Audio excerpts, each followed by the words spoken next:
Hello दोस्तों, कैसे हो? आपका स्वागत है त्रिपाण स्टडी सेंटर में। आज जो हम करने जा रहे हैं BA third year semester 5 Punjab university. इसके अंतर्गत हमारा बुक जो है पंजाब का इतिहास और संस्कृति, और जो ये काफ़ी महत्वपूर्ण है, यानी history and culture of Punjab SCP. और आज हमारे समक्ष जो आया है काफ़ी महत्वपूर्ण है आर्य समाज और अहमदिया आंदोलन। आर्य समाज अहमदिया आंदोलन काफ़ी मायने महत्वपूर्ण है, और महत्वपूर्ण तब रहेगा जब वीडियो आप अच्छे से देखिएगा, स्किप नहीं कीजिएगा, सभी पॉइंट को पूरा देखिएगा, तभी आपको समझ में आएगा। और ये सब चैप्टर जो मैं करूँगा काफ़ी महत्वपूर्ण रहेगा। लेकिन आपको पता ही है कि चैप्टर स्टार्ट करने से पहले एक बात जो मैं हमेशा कहता हूँ, जिसको आपको सोचना चाहिए, विचार करना चाहिए, इवन अमल भी करना चाहिए, वो ये है कि जब भी वीडियो देखिए पूरा देखिए, क्योंकि अधूरा जानकारी सदैव खतरनाक होता है। साथ में एक इंपॉर्टेंट बात ये भी रहता है, अगर आप पहली बार वीडियो देख रहे हो तो लाइक शेयर सब्सक्राइब करना मत भूलना, क्योंकि दोस्तों लाइक कीजिएगा तो बनाने वाले का मनोबल बढ़ता है, सब्सक्राइब कीजिएगा तो इससे ये होता है कि जब भी मैं कोई वीडियो डालूंगा उसका नोटिफिकेशन आपको समय रहते मिल जाएगा। और देखिए, शेयर का मतलब ये होता है कि आपके थ्रू न जाने किन बच्चों को हेल्प मिल जाए, ये आप भी नहीं जानोगे, इसलिए जो है आप शेयर जरूर करो, ठीक है। व्हाट्सएप स्टेटस पे भी लगाओ। दोस्तों आरएसएस सेंटर जो कई मानने में बहुत से बच्चों के लिए हेल्पफुल है, चाहे वो 8th क्लास हो, 9th 10th 11th 12th हो, चाहे वो एनआईएस बोर्ड के बच्चे हों, ठीक है, चाहे बीए एमए के बच्चे हो, सभी क्लासों के लिए कुछ ना कुछ जो है त्रिपाण सेंटर में उपलब्ध है। तो इसलिए आपके लिए ज़रूरी है कि आप सब्सक्राइब करके इसको चैनल को जो है सेव कर लो, नहीं तो बाद में अगर रिसर्च करोगे तो शायद आपको ये चैनल प्राप्त ना हो। तो इसलिए सोचना नहीं, विचार नहीं करना है, सब्सक्राइब करके जो है अपने पास सेव करना है। दोस्तों ये तो बात था आपके लिए, लेकिन आप देखते हैं हमारा आज टॉपिक क्या है। आज जो हम करने जा रहे हैं काफ़ी महत्वपूर्ण चैप्टर है अहमदिया आंदोलन। अहमदिया आंदोलन क्या है और इसकी क्या विशेषता है, इसका उत्थान कैसे हुआ और इस आंदोलन का पतन कैसे हुआ, इस पे हम विस्तार पूर्वक चर्चा करने जा रहे हैं, जो कि काफ़ी महत्वपूर्ण है। देखा जाए तो 19वीं शताब्दी में पंजाब में मुसलमानों में कई धार्मिक आंदोलन शुरू हुए।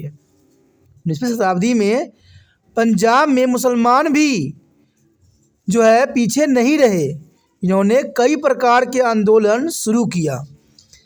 कहते मुसलमानों की सामाजिक, धार्मिक, आर्थिक और राजनीतिक स्थिति संतोषप्रद होने से कहीं दूर थी, क्योंकि मुसलमानों को भी उन्हीं समस्याओं का सामना करना पड़ रहा था जो हिंदू उस समय झेल रहे थे।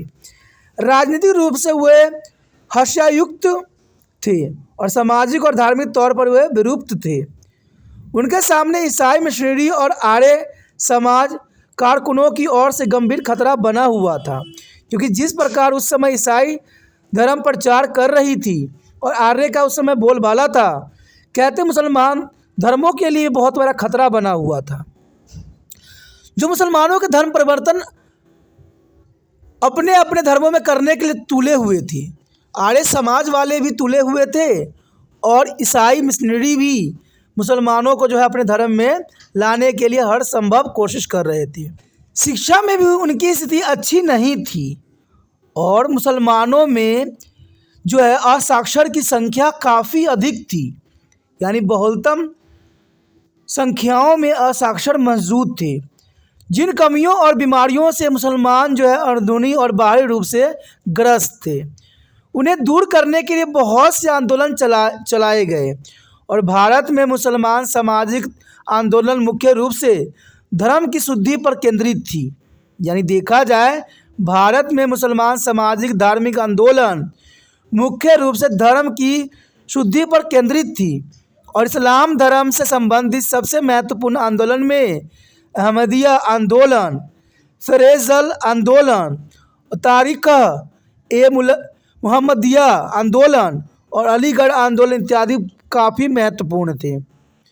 तो यहाँ पर अहमदिया आंदोलन जो थे मुसलमानों के लिए एक उत्तम कोटि की आंदोलन थी। देखा जाए तो अहमदिया आंदोलन को भारत में महत्वपूर्ण और सबसे प्रभावशाली मुसलमान समाज की धार्मिक आंदोलन माना जाता है, जिनसे उनकी जो है हर तरह से सुरक्षित कर सका। ये आंदोलन पंजाब में मिर्ज़ा गुलाम अहमद ने शुरू किया था।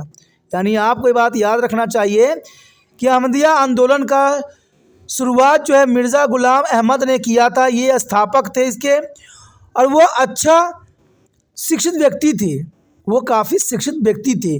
कहते हैं अहमदिया आंदोलन के जो मिर्ज़ा ग़ुलाम अहमद थे वो बहुत ही शिक्षित थे। उसने मिशन मसीहा के रूप में प्रचालित करना शुरू किया। उसने यह भी दावा किया कि उसके पास पैगंबरी शक्ति थी, यानी उन्होंने अपने आप को जो है पैगंबरी शक्ति होने का दावा भी पेश किया। अहमदिया आंदोलन के मुख्य निशाने देवबंद और शहीद ए हदीत आंदोलन के कुछ नामी सुन्नी उलेमा थे जो क्षेत्र के सुन्नियों में प्रभावशाली हो रहे थे। मिर्ज़ा ग़ुलाम अहमद ने पंजाब और उसके आसपास के क्षेत्रों में ईसाई मिशनरी को बढ़ाने का प्रभाव के विरुद्ध भी मजबूत आवाज़ उठाई। कहते हैं मिर्ज़ा ग़ुलाम अहमद और उसके पैरोकारों में दावा किया कि वह स्वयं ही अच्छे इस्लाम के समर्थक है। यानी देखा जाए तो यहाँ पर मिर्ज़ा ग़ुलाम अहमद ने अपने आप को जो है पैगंबर की शक्ति होने की दावा भी की, और उन्होंने कहा कि जो उनके पास है वो सारे के सारे जो है पैगंबरी शक्ति है। और मिर्ज़ा ग़ुलाम अहमद ने पंजाब और उसके आसपास के क्षेत्रों में ईसाई मिशनरी को बढ़ने के प्रभाव के विरुद्ध अपनी आवाज़ उठाई। देखिए कुछ भी हो, लेकिन यहाँ पर देखा जाए तो मिर्ज़ा ग़ुलाम अहमद ने जो महत्वपूर्ण योगदान दिया अहमदिया आंदोलन को स्टार्ट करके, और जिन्होंने मुसलमानों को सुरक्षित किया आर्य से और ईसाई मिशनरी से, वो काफ़ी महत्वपूर्ण था। अब चलिए देखते हैं हम कि अहमदिया आंदोलन का जन्म और विकास, ये काफ़ी महत्वपूर्ण रहेगा। हमारे समक्ष जो आया है अहमदिया आंदोलन के जन्म और विकास, इसके अंतर्गत हम सबसे पहला पॉइंट करेंगे मिर्ज़ा ग़ुलाम अहमद की आरंभिक जीवन। देखिए अहमदिया आंदोलन शुरू करने का श्रेय मिर्ज़ा ग़ुलाम अहमद को जाता है, और उनके जीवन के बारे में अगर हम ना जान सके तो ये हमारे लिए अधूरा जानकारी रहेगा। इसलिए मिर्ज़ा ग़ुलाम अहमद की आरंभिक जीवन के बारे में जानना कई मायने में महत्वपूर्ण रहेगा, तभी जो है हम अहमदिया आंदोलन के बारे में भी समझ सकेंगे। और समझने की बात दोस्तों ये होता है कि आप जब भी वीडियो देखते हो उसको अच्छे से देखो, क्योंकि हर एक पॉइंट को देखना महत्वपूर्ण है। अगर स्किप करके आगे कर के देखते हो तो वो आपको ना तो समझ में आएगी और ना ही आप अच्छे ज्ञान प्राप्त कर सकोगे। लेकिन कहते हैं ये मेरे लिए इम्पोर्टेंट था आपको बताना है, कभी भी स्किप करके ना देखो, आगे बढ़ के ना देखो, क्योंकि आगे बढ़ा के वीडियो देखोगे तो शायद आपको समझ नहीं आएगा। इसलिए वीडियो देखते हो तो प्रॉपर पूरी देखो, इससे आपको पूरा टॉपिक ही समझ में आ जाता है, और ये ज़रूरी भी है। देखा जाए तो हमारे समक्ष जो मिर्ज़ा ग़ुलाम अहमद की आरंभिक जीवन आया है ये काफ़ी महत्वपूर्ण है। कहते हैं वर्ष 1835 में अहमदिया आंदोलन के वाणी मिर्ज़ा ग़ुलाम अहमद का जन्म हुआ। इनका जन्म 1835 में हुआ। उसके पुरखों में 1530 ईस्वी में जो है समरकंद से भारत आए थे, यानी उनके पुरखे जो थे 1530 ईस्वी में समरकंद से भारत में आए थे, और वह जिला गुरदासपुर पंजाब में आकर आबाद हो गए। यहाँ उन्होंने कादिया नाम का मौजूदा नगर बसाया, जिसका पहला नाम इस्लामपुर कादी था। उसका परिवार मुग़लों में संबंध रखता था और वो हाजी वली के वंशज थे, यानी वो हाजी वली के वंशज थे, इसी कारण उसे मिर्ज़ा भी कहा जाता था, और वो कादियों के मिर्ज़ा ग़ुलाम अहमद के रूप में प्रतिष्ठित भी था। तो ये काफ़ी महत्वपूर्ण था मिर्ज़ा ग़ुलाम अहमद के लिए। उसने अपनी आरंभिक शिक्षा अपने गांव में ही प्राप्त की, और फिर कादिया के करीब 10 मील दूर बटाला के नगर में अपनी जवानी में अपने पिता के निर्देश पर वह कृषि ज़मीनों के प्रबंधन में व्यस्त रहा। यानी देखा जाए तो उन्होंने अपनी जीवन में जो है जवानी का जो जीवन था उन्होंने अपने पिता के निर्देश पे बिताए। उन्होंने कृषि ज़मीनों के प्रबंधन में अपनी महत्वपूर्ण भूमिका अदा की। फिर सिलाकोट में एक सरकारी नौकरी भी स्वीकार की, जहां पर 1864 ईस्वी से लेकर 1886 ईस्वी तक उन्होंने अपने कार्यरत रहे। इस अवधि में आपने दिन के कार्य के बिना उसका समय केवल पवित्र कुरान को पढ़ने में ही लगाया। यानी देखा जाए तो उनको पवित्र कुरान से बहुत ही दिलचस्पी था। सिलाकोट में अपने ठहराव के दौरान वो ईसाई मिशनरी के विरुद्ध काफ़ी विवादों में भी पड़े रहे। उसे एकांत पसंद था और दुनियादारी के कार्य उनसे पसंद नहीं थे। ये उनकी काफ़ी महत्वपूर्ण विचारधारा थी। उसके आगे हमारे समक्ष आता है मिर्ज़ादिंद होने का मिर्ज़ा का दावा, यानी मिर्ज़ादिंद होने का मिर्ज़ा का क्या दावा थे। 1876 ईस्वी में उसके पिता की मृत्यु के बाद उसने स्वयं को पूरी तरह इस्लाम के उद्देश्य के लिए समर्पित कर दिया। अब मिर्ज़ा के मन में सिर्फ इस्लाम के लिए ही जो रह गया विचारधारा। उस समय तक आर्य समाज के नाम से एक नया आंदोलन हिंदुओं में शुरू हो गया था, यानी उस समय आर्य समाज के नाम से जो है एक नया आंदोलन हिंदुओं में शुरू कर दिया गया था। 1878 में 78 ईस्वी में उसके धार्मिक विषय पर लिखे लेख विभिन्न पर्चों में प्रकाशित हुए, यानी मिर्ज़ा जी ने जो है काफ़ी महत्वपूर्ण योगदान दिया। उन्होंने धार्मिक विषय पर कई लेख लिखे, कई पर्चे प्रकाशित हुए। इनमें से कुछ आर्य समाज के मतों के विरोध में भी थे। देखा जाए तो वो आर्य मतों के इसलिए विरोध में लिखी गई क्योंकि आर्य समाज कई मुसलमानों को अपनी तरफ आकर्षित कर रही थी। आर्य समाज के बनी स्वामी दयानंद सरस्वती और अन्य आर्य समाज के मुखियाओं के साथ उनके विवादों में हम उनमें इस्लाम के बारे में अत्यधिक जोश और गहरी वैधता देखते हैं। यानी देखा जाए तो स्वामी दयानंद सरस्वती और अन्य आर्य समाज के मुखियाओं के साथ इनका वाद विवाद हमेशा होता रहता था और ये अपने आप को उसमें अत्यधिक जोश और गहरी वैधता को जो है पेश करते थे, जो कि काफ़ी महत्वपूर्ण था। 1880 ईस्वी में उसने अपनी पहली और मशहूर पुस्तक ब्राहीन अहमदिया शुरू की, जिसके पहले 4 खंड 1884 ईस्वी में प्रकाशित हुई और इस पुस्तक ने इस्लाम की शिक्षाओं को बड़ी ज़बरदस्त दलीलों के साथ स्थापित किया और ये इनकी सबसे महत्वपूर्ण कार्य था कि इन्होंने जो है इस्लाम की शिक्षाओं को जो है बहुत ही दलील पूर्वक जो है पेश किया। उसने आर्य समाज, ब्राह्मण समाज और ईसाई द्वारा इस्लाम के विरुद्ध एतराज़ों का भी खंडन किया, क्योंकि इनका मानना था कि हमारा धर्म भी श्रेष्ठ है।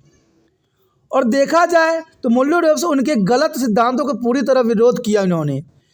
उसने अपनी पुस्तक में दैवीय इल्हाम की ज़रूरत पर जोर दिया। उसने आगे दर्शाया कि इल्हाम केवल अतीत का प्रतिमाप नहीं है, अतुल अल्लाह ने इसे कौम के अपने बुनियाद लोगों से ही बीच बात की है। तो ये काफ़ी महत्वपूर्ण है। यहाँ पर तिरपान स्टडी सेंटर भी ये बात कहता है कि जिसका जो धर्म है वो काफ़ी महत्वपूर्ण है, अपने धर्म को मानिए, लेकिन देश में जो है सांप्रदायिक दंगा फसाद में भाग न लीजिए, क्योंकि आपका धर्म सर्वश्रेष्ठ है। आप जिस धर्म में हो वो आपके लिए महत्वपूर्ण है, आदरणीय है, लेकिन दूसरे का धर्म भी महत्वपूर्ण और आदरणीय है। इसलिए हमें किसी भी धर्म के अंतर्गत किसी प्रकार का विरोध नहीं करना चाहिए, किसी प्रकार की जो है ईर्ष्या या दोष या रोष नहीं फैलाना चाहिए, इससे हमारा देश जलता है। आगे जो हमारे समक्ष आया है बैत स्वीकार करने का ऐलान एवं अहमदिया नाम देना, ये काफ़ी महत्वपूर्ण रहेगा कि बैत स्वीकार करने का ऐलान एवं अहमदिया नाम देना। तो देखा जाए तो यहाँ ब्राहीन अहमदिया के प्रकाशन ने मुसलमानों पर बहुत ही गहरा प्रभाव डाला। इनकी विचारधारा इतने प्रभावशाली थे कि सभी मुसलमान इस पर काफ़ी आकर्षित हुए। वह उसकी धर्मपरायणता और पावनता, इस्लाम के उद्देश्य के लिए उसकी सेवा और इसकी वैधता लिखतों और इस्लाम के विरोधियों के विरुद्ध उसके दलेरी से डटे रहने के कारण उसे सभी लोग स्नेह करने लग गए। यानी देखा जाए तो उनकी बहादुरी, उनकी दृढ़ इच्छाओं के कारण सभी मुसलमान जो है उनसे स्नेह करने लग गए। और ये होना भी चाहिए। कहते हैं जो अपने धर्म को बचाता है वो महत्वपूर्ण होता है। कहते हैं किसी के धर्म को नष्ट करना ये सबसे बड़ी अधर्म काम होता है, क्योंकि आप जहाँ पर हो, जिस धर्म में हो, वो आपके लिए महत्वपूर्ण है, लेकिन किसी धर्म के बारे में बुरा कहना ये कदाचित सही नहीं है। और यहाँ पर देखा जाए तो सभी धर्मों का यही की मकसद होती है कि वो दूसरे धर्म को जो है नष्ट करने की कोशिश करें। देखा जाए तो 1888 ईस्वी में उसने घोषणा की कि अल्लाह ने उसे बैत स्वीकार करने का और जमात बनाने का आदेश दिया है। ये 1888 ईस्वी में उन्होंने स्वयं ही घोषणा की कि अल्लाह ने उसे बैत स्वीकार करने का और जमात बनाने का आदेश दिया है। और यह बैत सूफियों की तरह की नहीं थी, अतुल इसका उद्देश्य मकसद इस्लाम के उद्देश्य की रक्षा करना है और इसका प्रसार करना था और इस्लाम की सेवा को भी सभी विचारों से उच्च स्थान देना था। यानी देखा जाए तो इस समय उन्होंने अपने आप को वह स्वीकार करने के लिए अल्लाह के मर्ज़ी पे जो है उन्होंने ये सभी लोगों में जो है उद्देश्य फैलाया कि अल्लाह उनको रक्षा करने के लिए जो है भेजा है। अल्लाह की सेवा कभी विचारों से उच्च स्थान देना ही उनका प्राथमिक कार्य है। अब आगे हम देखें तो बयात में प्रवेश पाने की 10 शर्तें उन्होंने रखी थी जो कि काफ़ी महत्वपूर्ण है। यानी बयात में प्रवेश पाने की उन्होंने जो 10 शर्त रखी वो काफ़ी महत्वपूर्ण थे और काफ़ी ज़रूरत भी थी। देखा जाए तो उन्होंने पहले विचारधारा तो यही बताया कि शिरक की मनाही यानी अल्लाह के अलावा किसी और की इबादत न करना, ये इनकी शर्तें थी कि शिरक की मनाही यानी अल्लाह के अलावा किसी और की जो है इबादत न करना, झूठा, क्रूरता, धोखाधड़ी, फरेब, विद्रोह या किसी भी बुराई से परे रहना। अब देखिए यहाँ पर उन्होंने कितनी महत्वपूर्ण बात को उजागर किया कि झूठ बोलना, क्रूरता करना, किसी की धोखाधड़ी करना, फरेब करना, विद्रोह करना या किसी बुराई में से परे रहना, ये इनकी सबसे महत्वपूर्ण उद्देश्य थे।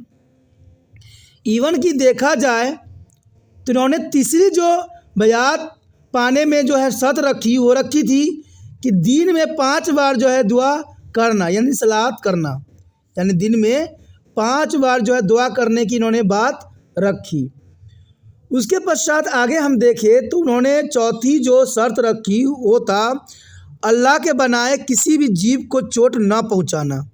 अब देखिए इन्होंने कितनी महत्वपूर्ण बातों की तरफ इशारा किया है। मैं तो ये हैरान रहता हूँ कि जो लोग ये कहते हैं कि चोट पहुंचाना उनकी कौम में है, वो गलत है। कहते हैं कोई भी धर्म किसी व्यक्ति को चोट पहुंचाने के लिए कभी नहीं कहता, कभी भी किसी को तकलीफ़ देने की बात नहीं कहती है। और यहाँ पर अल्लाह के बनाए किसी भी जीव को चोट न पहुंचाना ये प्राथमिक थी। अल्लाह देखा जाए तो हर जीव जंतु हर की रचना किया है, तो अल्लाह के बनाए किसी भी चीज़ को चोट न पहुंचाना ये काफ़ी महत्वपूर्ण इन्होंने बात बताई। इवन कि देखा जाए तो बयात में प्रवेश पाने की जो अगला शर्त है, 5वां शर्त काफ़ी महत्वपूर्ण है कि अल्लाह के लिए हर मुश्किल सहना, यानी अल्लाह के लिए जो भी तकलीफ़ होती है उनको सहन करना, ये बयात की महत्वपूर्ण बात थी।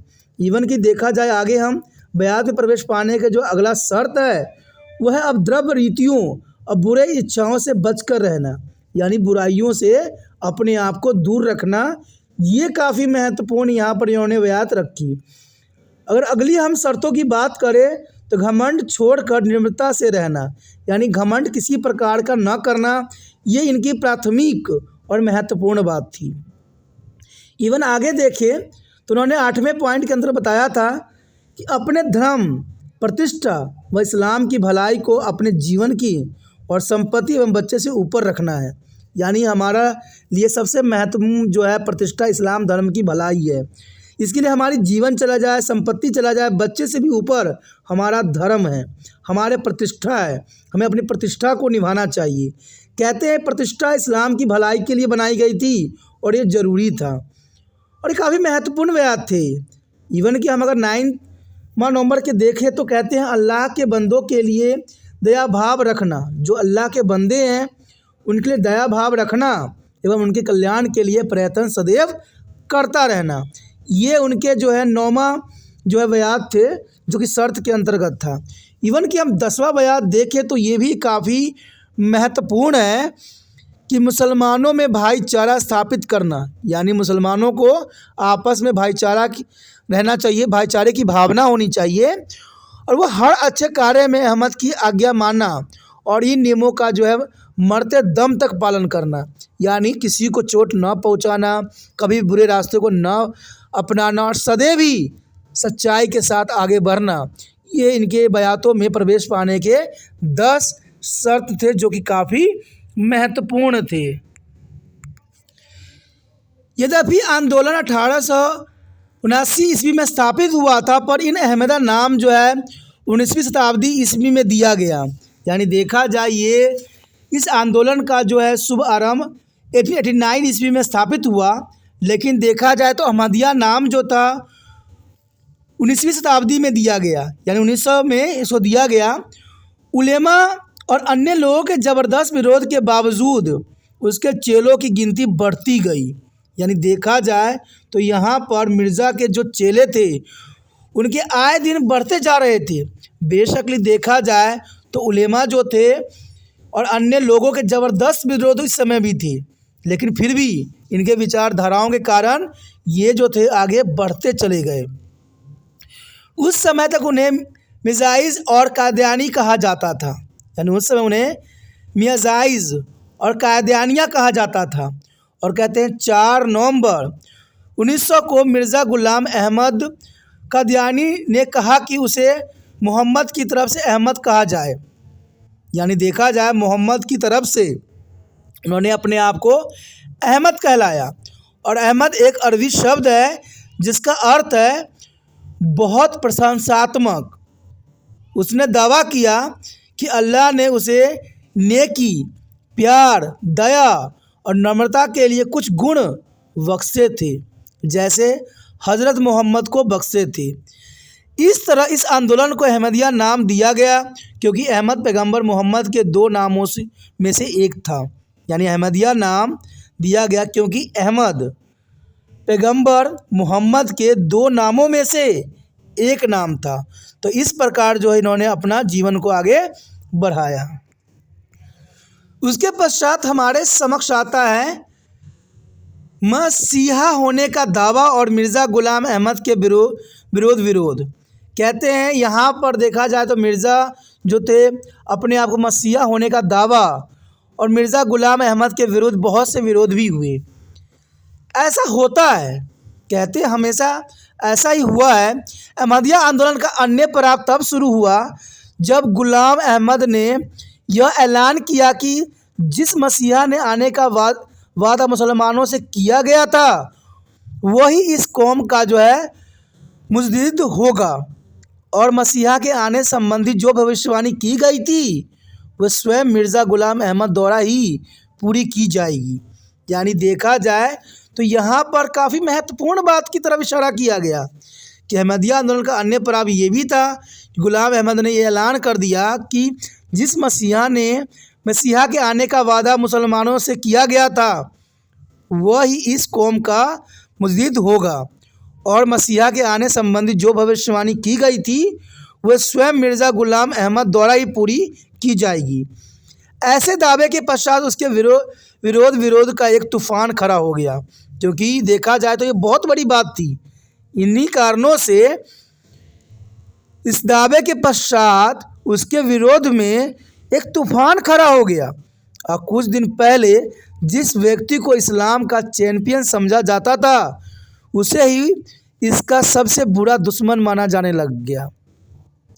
अभी समुदाय ईसाई, हिंदू और मुसलमान उसके विरोध में एकजुट हो गए थे। देखा जाए तो सभी समुदाय ईसाई, हिंदू, मुसलमान उसके विरोध में एकजुट हो गए, क्योंकि अब उनको मौका मिल गया। उसकी निंदा करने के लिए पूरा जोर लगाया गया और उसके विरोध हिंसा को भी जायज़ ठहराया गया। कुछ उसके विरुद्ध फतवा जारी कर दिया कि वह और उसके चेलों को मस्जिदों में दाखिल न होने दिया जाए और उसके मृतकों को मुस्लिम कब्रिस्तान में न दबाया जाए, उनके निकाह सही न माना जाए और उसकी संपत्ति ज़बरदस्ती छीन लिया जा सकती है। तो देखिए कितनी बड़ी जो है समस्या यहाँ पर मिर्ज़ा ग़ुलाम अहमद के ऊपर आया। उसके विरुद्ध अदालतों में झूठे मुकदमे भी डाले गए। इनमें एक मशहूर मुकदमा कत्ल के लिए उकसाने का था जो चर्च मिशनरी सोसाइटी के डॉक्टर हेनरी मार्टिन क्लर्क ने किया था। तो ये काफ़ी महत्वपूर्ण था। आगे हमारे समक्ष है इस्लाम के फैलाव में अहमदिया आंदोलन की भूमिका। इसके आगे हमारे समक्ष आया है इस्लाम के फैलाव में अहमदिया आंदोलन की भूमिका, जो कि काफ़ी महत्वपूर्ण है। देखा जाए तो ग़ुलाम अहमद इस्लाम का संदेश पूरे संसार में फैलाना चाहता था। ये काफ़ी महत्वपूर्ण है कि यहाँ देखा जाए तो गुलाम अहमद इस्लाम संदेश पूरे संसार में फैलाना चाहता था, ख़ास तौर पर यूरोप और अन्य पश्चिमी देशों में जहाँ पर इस्लाम की एक बुरी तस्वीर बनी हुई थी। ये इनकी काफ़ी महत्वपूर्ण विचार थे। अपनी पुस्तक ब्राहीन अहमदिया में उसका स्वयं को मुजद्दिद के रूप में ऊंचा उठाने का मकसद अन्य सभी धर्मों पर इस्लाम की प्रमुखता का होना था। उसकी सभी लिखत एवं तीव्र जोश के प्रतिबिंबित करती है जो इस्लाम के प्रचार के लिए था, और इस दौर को उसकी लिखत इस आशा से भरपूर है, इस्लाम की फतेह का समय आ चुका था। आधुनिक अदालतों से दूर एक गांव में रहते और अंग्रेजी भाषा ज्ञान न होने के बावजूद भी उसने पश्चिम इस्लाम के प्रचार का मुश्किल कार्य अपने हाथों में ले लिया। अब देखिए, काफ़ी महत्वपूर्ण बात है कि अंग्रेज़ी आते हुए भी उन्होंने पश्चिमी इस्लाम के प्रचार का मुश्किल कार्य अपने हाथ में लिया। उसकी आकांक्षा कुछ हद तक तब पूरी भी हुई जब उसने अंग्रेज़ी जानने वाले लोगों के सामने इस्लाम की तस्वीर रखने के लिए कादियों से अंग्रेज़ी मासिक धर्मों की समीक्षा शुरू की। तो ये काफ़ी महत्वपूर्ण यहाँ पर है कि इस्लाम को फैलाने में अहमदिया आंदोलन ने काफ़ी महत्वपूर्ण भूमिका अदा करी। उसने इस्लाम के प्रचार के इस उद्देश्य को एक साधारण बात के रूप में नहीं रखा था, अतुल इसे मुहाजिदा माना, आत्मा की शुद्धि का एक साधन था।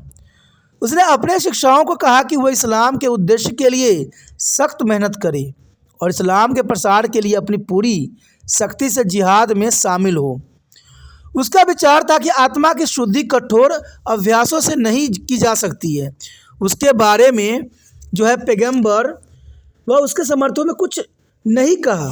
यद्यपि अतुल यह आध्यात्मिक जिहाद द्वारा ही इस्लाम का संदेश दूसरे लोगों तक ले जाया जा सकता है। उसने इस बात को स्पष्ट किया कि जिस जिहाद के लिए तलवार से लड़ने की ज़रूरत पड़े उसकी इजाज़त कुछ खास अवसरों पर ही हो। उसकी जिस जिहाद की हमेशा इजाज़त है वह कुरान के साथ जिहाद है। तो ये काफ़ी महत्वपूर्ण बात थी। आगे हमारे समक्ष आएगा सभी धर्मों को एकजुट करना। तो चलिए देखते हैं सभी धर्मों की एकजुट किस प्रकार की गई। हमारे समक्ष आगे आया है सभी धर्मों का एकजुट था। कहता 1895 ईस्वी में वो नानक के चालों के सत्य जानने के लिए डेरा बाबा नानक गया। यानी 1895 ईस्वी में नानक के चेलों की सत्यता जानने के लिए डेरा बाबा नानक गया। वापस आकर उसने एक पुस्तक लिखी जिसका नाम था सत्य वचन था, जिसमें चेले का रेखा चित्र देने के साथ साथ उसने यह ठोस दलील सामने रखी कि बाबा नानक को बकाई इस्लाम की सत्ता पर विश्वास था। और ये काफ़ी महत्वपूर्ण बात बताई उसने। इसी से उसने इजराइल के कबीलों के बारे में भी खोजबीन की और यह साबित करने में सफल रहा कि वो कबीले फ़िलिस्तीन से आए थे और अफगानिस्तान और कश्मीर में आबाद हो गए। ये इनका तर्क था। यीशु मसीह के बारे में भी यह ऐतिहासिक तौर पर साबित किया गया था कि यद्यपि उसे सलीब पर लटकाया गया था, पर इस पर उसकी मृत्यु नहीं हुई थी और उसने अपना संदेश इजराइलियों को दिया और वह वहीं बस गया। संस्थापक ने ऐतिहासिक प्रमाण भी पेश किया कि यीशु मसीह की मज़ार मोहल्ला खन्यार श्रीनगर में ही थी। उसने यह दर्शाने के लिए भी खोज की कि सभी भाषाओं की माँ अरबी है। यानी देखा जाए तो सभी धर्मों की एकजुटता करने में यहाँ पर अहमद की काफ़ी महत्वपूर्ण भूमिका थी। इवन देखा जाए तो नवंबर 1904 ईस्वी में उसने सिलाकोट में यह घोषणा भी की, क्योंकि वह मुसलमानों का महदी था, ईसाइयों का मसीहा था, इसलिए उसे हिंदुओं के लिए कृष्ण का अवतार बना दिया गया। उसे संसार को ऐलान किया कि समय आ गया था जब संसार के सभी समुदायों का एक होना चाहिए, और इस एकता के लिए उसने यह दलील दी थी कि बाद के दिनों में आने वाले सुधारक के बारे में सभी भविष्यवाणी एक ही व्यक्ति में उपलब्ध हो चुकी थी, जो पावन पैगंबर मोहम्मद का एक सलीम सेवक था। और इसे सभी साबित किया कि इस्लाम केवल एक धर्म था जहाँ सभी कौमों एकजुट हो जाती है। यदि मुसलमान, ईसाई और हिंदुओं के लिए वादे अनुसार सुधारक एक व्यक्ति है तो इससे कई मतभेद दूर हो जाएंगे और वह उन्हें एकता और एक रूपता की ओर ले जाएगा, जो धर्म सबसे बड़ा उद्देश्य है। यानी देखा जाए तो यहाँ काफ़ी महत्वपूर्ण बात दर्शाई गई है जो काफ़ी अलग लग रही है यहाँ पर। उसके पश्चात हमारे समक्ष आता है मिर्ज़ा अहमद के अंतिम दिन। कहते उसने एक छोटा पर्चा अल वसीयत के नाम से प्रकाशित किया और उसके अनुसार उसने एक अंजुमन बनाई थी, बाद में जिसे सदर अंजुमन अहमदिया नाम दिया गया। आंदोलन से संबंधित सभी मामलों में निपटने के लिए इस अंजुमन को सभी शक्तियां सौंप दी गई थी और यह भी घोषणा की गई कि इसकी मृत्यु के बाद यही उसका उत्तराधिकारी होगा। यानी देखा जाए तो ये काफ़ी महत्वपूर्ण थी। जो आंदोलन से संबंधित सभी मामलों में निपटाने के लिए इस अंजुमन को सभी शक्तियां सौंपी गई थी और यह भी घोषणा की गई कि उसकी मृत्यु के बाद उसकी उत्तराधिकारी भी अंजुमन ही होगा। और अप्रैल 1908 के अंत में वह लाहौर चला गया, जहां वह अपनी अंतिम पुस्तक पैगाम सुलह लिखने में व्यस्त हो गया और 26 मई 1908 को उसने अंतिम सांस ली। तो देखा जाए तो मिर्ज़ा अहमद काफ़ी महत्वपूर्ण व्यक्तित्व था जिसने इस्लाम धर्म को बचाने के लिए जो है बहुत कोशिश किया गया, जो काफ़ी महत्वपूर्ण है। और इसी के साथ दोस्तों हमारा ये टॉपिक भी ख़त्म हो जाता है जो कि काफ़ी महत्वपूर्ण था। आगे का टॉपिक और भी महत्वपूर्ण है जिसमें हम अहमदिया आंदोलन के सिद्धांत और मत के विषय में विस्तारपूर्वक चर्चा करेंगे और हर एक पहलू पर विचार करेंगे। तो आप बने रहे तिरपान स्टडी सेंटर के साथ और जितना हो सके इस वीडियो को लाइक शेयर सब्सक्राइब करना मत भूलिएगा। जितना हो सके इस वीडियो को शेयर करने की भावना रखिए, क्योंकि शेयर होगा तभी दूसरे बच्चे जुड़ेंगे तिरपान सेंटर से और वो भी इस ज्ञान को जो है भीग सकेंगे इस ज्ञान के समुद्र में। तो सोचना नहीं है, विचार नहीं करना है, जितना हो सके इस वीडियो को शेयर करने की भावना रखिए और इसके लिए कुछ नहीं करना है, यूट्यूब से लिंक को कॉपी करना है और व्हाट्सएप एड्रेस पर लगा देना है। पहली बार मेरे चैनल पे आए हो, पहली बार वीडियो देख रहे हो, अगर अच्छा लग रहा है, समझ आ रही है तो जर्नल सी बात है दोस्तों, चैनल को सब्सक्राइब करके अपने मोबाइल में सेव कर लीजिए, क्योंकि सेव नहीं कीजिएगा तो आने वाला वीडियो को नोटिफिकेशन आपको नहीं मिल पाएगा और शायद कई वीडियो से अनभिज्ञ रह जाइएगा। इसे सोचिए नहीं, ठीक है। चैनल को सब्सक्राइब करके अपने मोबाइल में सेव कीजिए।